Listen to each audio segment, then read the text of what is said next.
Hello everyone, this is Kushal Jain, pursuing graduation first year in BCom from Telangana Tribal Degree College Men, both at Adilabad.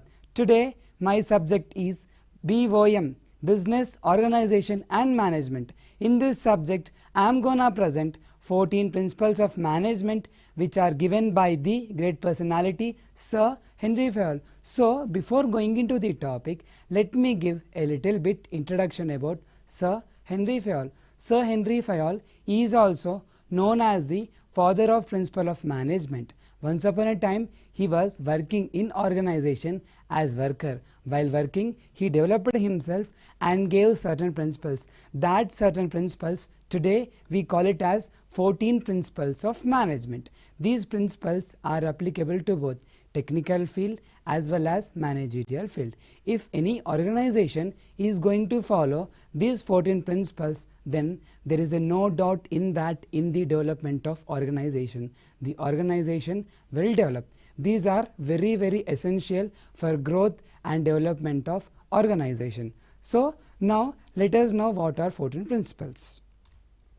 First principle is division of work. Second is authority and responsibility, discipline, unity of command, unity of direction, subordination of individual interest to general interest, remuneration, the degree of centralization and decentralization, scalar chain, order, equity, stability in tenure of personnel, initiative, esprit de corps. Now these all are 14 principles.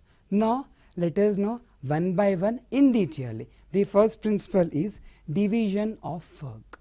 Division of work means divide the work among the organization according to the capacity, according to the skill, according to the talent, according to the potential of the employees. The work should be divided in the organization among the employees. This results in the employees will be more focused on their particular goals and they can give their 100% attention for the development of organization. So these results in the attention and focus.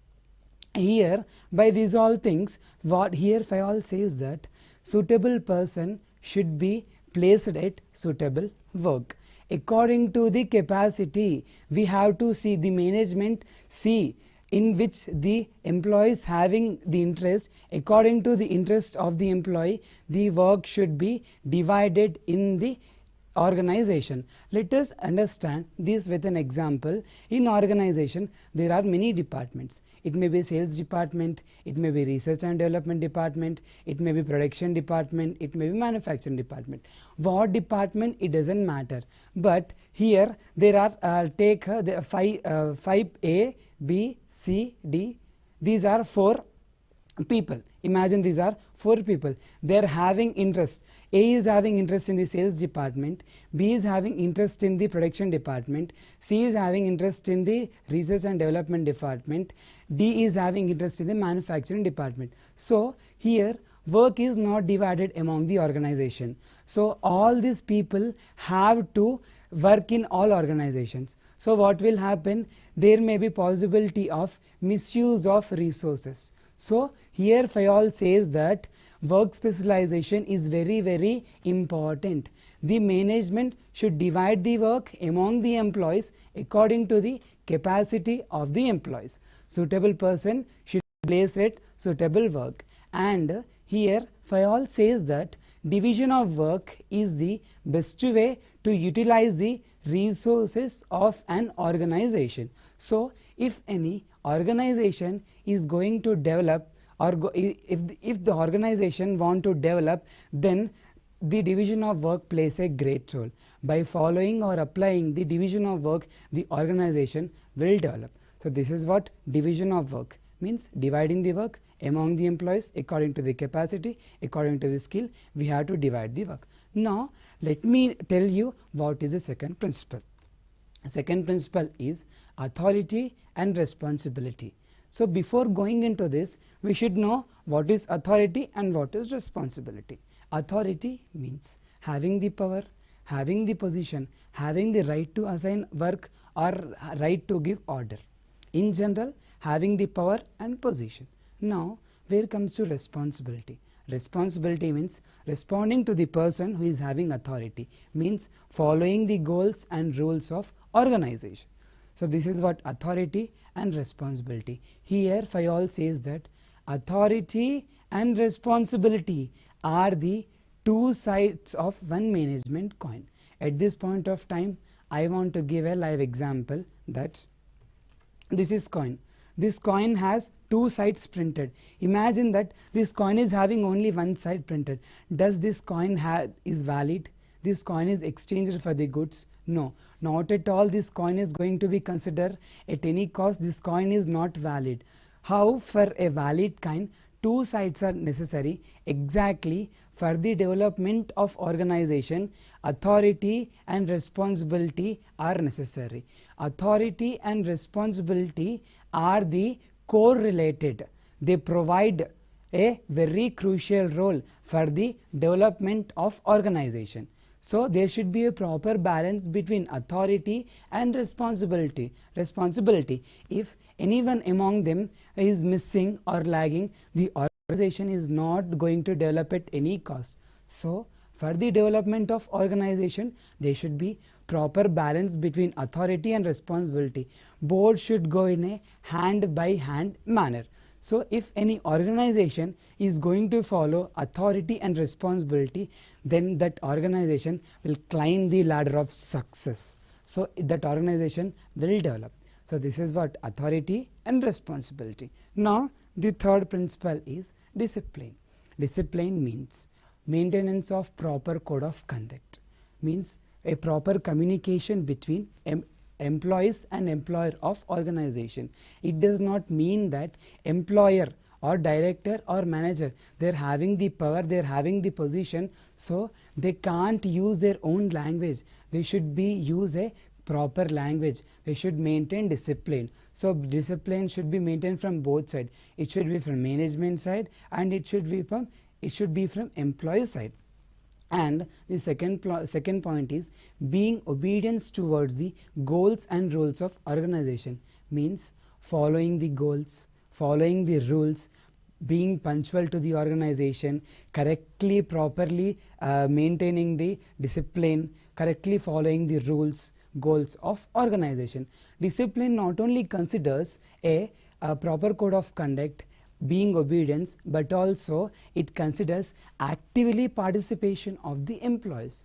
Employees of organization should come forward to take part in the day-to-day activities of management. They should create new methodologies. They should create new systems for the development of organization. If any organization is going to follow or apply the discipline, then nothing can restrict the organization from the development, from the rapid achievement of goal. So for sake of development, for rapid development, every organization should follow proper discipline. This is what discipline. Now the fourth principle is unity of command. What unity of command says here that there should be only one commander in organization. More than one commander are not allowed. Only one commander should be. All the employees of organization should be accountable, should be responsible, should receive order from only one and only one single person, that is commander. Commander may have many employees.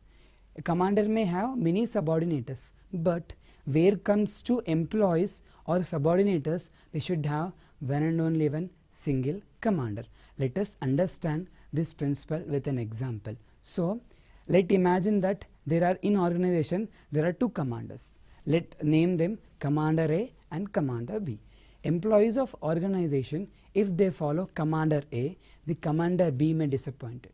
If they follow Commander B, the Commander A may disappointed, because we all are human beings. We may have different methodologies, we may have different ideologies. A may have different methodology, B may have different methodology. So their way of thinking may be different. So if they follow A, Commander A, B will disappoint. If they follow B, A may disappoint. At this point of time, performance of work will be lagged, which is very bad sign for the development of organization. If this will happen, if more than one commander is there in organization, the organization will not develop at any cost. So for the development of organization, for soundness of organization, there should be one and only one single commander. Then only the organization will climb the ladder of success. So this is what unity of command.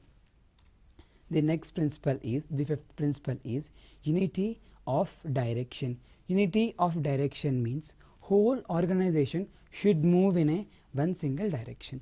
Organization may have many departments. It may be sales department, it may be manufacturing department, it may be research and development department, it may be production department, it may be price department. What department is not going to matter here. It doesn't matter. But whole the organization should move in a one direction. There should be one goal, one plan, one direction, which leads the development and rapid growth of organization.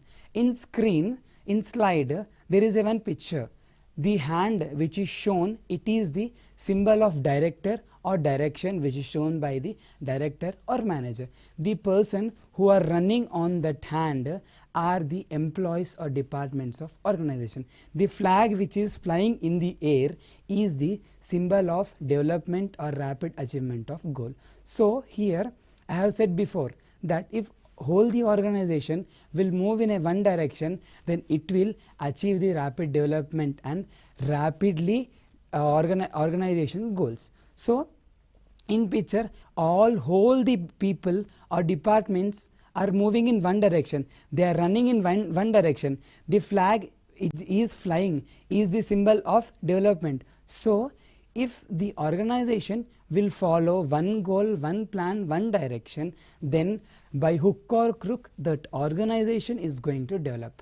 No one can stop the development of organization. So it is very important there should be only one direction. So this is what about unity of direction. Now let us know what is sixth principle, subordination of individual interest to general interest. Before going into this, we should know what is individual interest and what is general interest. Individual interest means personal interest or person's interest. Mostly in general, on what will have interest? On our remunerations, on our packages, on our salaries, on our job tenure, on our personal things will have our interest. Now where comes to general interest? General interest means development of organization, aims and ambitions of organization, growth of organization. So here Fayol says that the individual interest should be transferred to the general interest. Then only the organization will develop. So how much interest they are putting in their individual interest, that efforts, that attention, that focus should be transferred to general interest, which results in the development of organization. In slide there is a picture. In that, individual interest is transferring to the general interest, which results in the development of organization. The organization will develop. The soundness of the organization will develop a lot in any field. So they should be, individual interest should be transferred to the general interest. This is what about subordination of individual interest to general interest. Now the seventh principle is remuneration. Remuneration matters a lot in anyone's life. Either it may be any department, any sector, either it may be medical field, either it may be hardware sector, either it may be software sector, either it may be educational institution, either it may be government sector, either it may be private sector. What sector here, it doesn't matter. It just matter that how much remuneration they are getting. Every person, his mind is centralized how much remuneration they are getting, how much salary they are getting. They are getting enough salary or not. Here Fayol says that remuneration of the employees should be fair and adequate. By the remuneration, employee should be satisfied, employer should satisfy, both should satisfy. Remuneration should not be given more, should not be given less. How much we are receiving the service, how much we are rendering the service from the employees. According to the service rendered, the remuneration should be paid to the employees of organization. At this point of time, I want to add one famous proverb that before drying the sweat of employee, we have to pay the remuneration. This results in the loyalty. This results in the satisfaction among the employees. By this, they will be more dedicated. They can give their best potential to the organization. The organization will develop a lot. Nothing can restrict the organization from the development. So, there should be proper and fair remuneration among the employees of organization. It should be given fairly. Remuneration matters a lot in any department, any sector. So, it should be given fair and adequate. So, this is what about remuneration. Now, the 8th principle is centralization and decentralization. Centralization, before going into this, we should know what is centralization and what is decentralization. Centralization means having the power, having the position, having the right to assign work, having the right to give order at only one person. Only one single person is having the power and position. Where comes to decentralization? Decentralization means passage of authority or power from one person to another person. It is quite opposite to the centralization. Now, the management should have clear knowledge about centralization and centralization. They should know where to centralize, where not to centralize, where to decentralize and where not to decentralize. There should be maintenance of proper balance between centralization and decentralization. So, centralization is applicable to the small scale fields, small scale business such as sole proprietor. Sole proprietor is a business in which a single person operates the business or carry out the business. Here the resources are less, the capital is less, the assets are less, no huge assets. So here a single person can hold, can manage, can do all the necessary activities, can perform all the works in organization. Here centralization is applicable.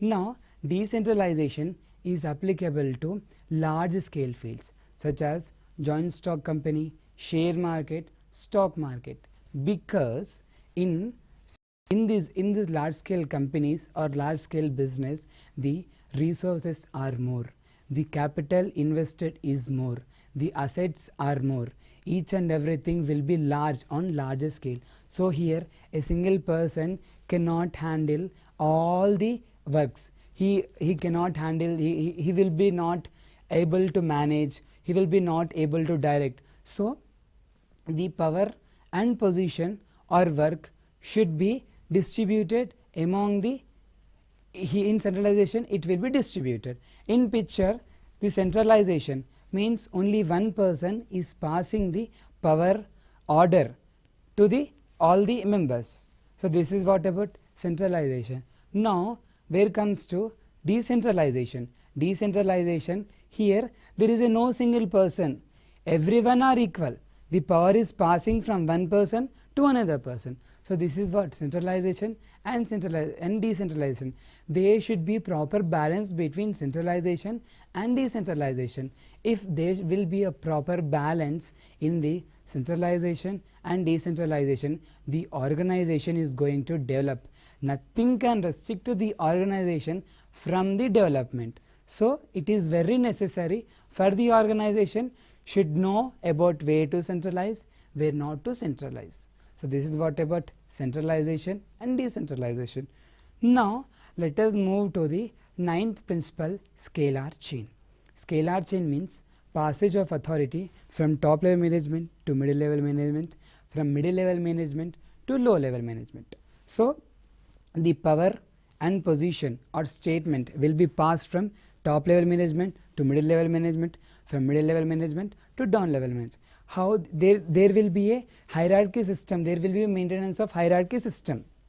From the top level, the power and position is following or coming down. Exactly, if down level or middle level they want to pass, they want to give their suggestions or they want to give their thoughts for the management or the directors, at this point of time there will be they have to maintain the correct system. It should go reverse. How it is coming from top to middle, middle to down, exactly in that manner it should go reverse, from down level management to middle level management, from middle level management to top level management. So there will be a maintenance of hierarchy system. This is what scalar chain. In case of emergency, let us imagine that middle level management or low level management is having a very important news, which results in the growth and development of organization. If down level or middle level is going to follow this hierarchy system, then it will consume a lot of time. At that point, up to that, the golden period will be missing. There is no use. So in case of emergency, they can break this hierarchy system, they can break this chain, and they can directly meet the whomever they want. They can directly meet the top level management. So this is called gangplank. Gangplank means not following the scalar chain or breaking the hierarchy system. This is what gangplank. So if organization is going to follow properly scalar chain, then the organization's development, organization's ambitions will touch the sky. So this is what about scalar chain. Now let us know 10th principle, order. At this point of time, I want to make sure that many of us getting an idea in our mind that by listening order, giving statement. No, here order means a proper arrangement, a system, a maintenance of correct system. Here in order, arrangement of things and person in organization correctly. A proper arrangement, a systematic arrangement of things and person in organization. The order is divided into two subtitles. First one is material order, second one is social order. Now material order means arrangement of material or things in the organization properly. Proper arrangement of things in correct place. There should be maintenance of correct things at correct place. This is what material order. Now where comes to social order. Social order means arrangement of persons, arrangement of people in correct place. There should be correct person should be placed at correct place. This is what about order. Now let us move to the 11th principle, equity. Equity is completely different from the equality. Equality means equal distribution of resources among the organization by ignoring their need. They are in need, they are having the need, or they are having the need, it is not seen, it is not considered, but equal distribution of resources. Now this is what equality. So where comes to equity? Equity means according to the need, according to the circumstances, the work or resources or things or material should be given to the employees or people for an equal outcome. So it is completely different from the equity. In picture, 3 boxes are given to the 3 people. Even though there are 3 people, first one is having a good height, middle person is having a normal height, and the third person is having small height. So the person who is having small height, he is unable to see. The person who is having more height, even though he is not in need for box, but he is given. So here a equal outcome is not coming. So this is equality. Now where comes to equity? Equity means here the person who is having the small height, he is given 2 boxes. The person who is having the more height, he is not given. So here they are distributing the resources according to the need. By this all 3 people can able to watch. So this results in a proper or equal outcome. So this is what about equity. Now the 12th principle is stability in tenure of personnel. The management of the organization should motivate or secure or provide the security for the employees of organization. The employees of organization should feel secure. They should not feel any insecurity. There should be a proper job tenure security in the organization. The management have to motivate employees that because of you the organization is growing, because of your development, because of your performance of work the organization is development. Such positive mindset the employer should give or should create in the employee.